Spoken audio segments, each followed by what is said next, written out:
করতেছো? আমি sweet corn বানাবো। দেখো গাইস, সুইট কর্ন বানাবো। আর এদিকে সব কিছু রেডি করা। চিকেন আনছিল বোন। স্পাইসি কর্ন বানাবো, নট সুইট। হ্যাঁ, তুই এবার বানিয়েছিলি যে ওরকম। হ্যাঁ, তো আর আমি এদিকে এখন চিকেনটা বানাবো। তেলকে তেল গরম করতে দিয়ে দিছি। এদিকে দেখো সব কিছু ধনিয়া চিকেন খাইবো কইছে, তো এদিকে সব কিছু রেডি করে রাখছে।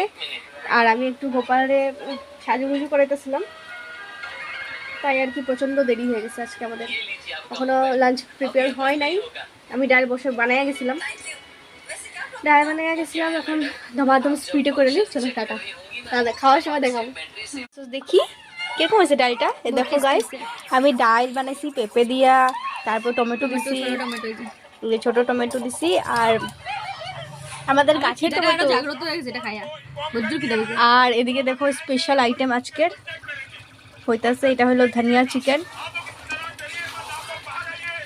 দেখা কার কার খাইতে ইচ্ছা করতেছে। গন্ধটাতে না আমার মানে, আর এমনিও আমার ধনিয়া পাতার গন্ধ অনেক ভালো লাগে। আর এদিকে ভাত বসাই দিছি, ভাতটা ফুললেই মানে ভাতটা খামো, খুব খিদা পেয়েছে। এই যে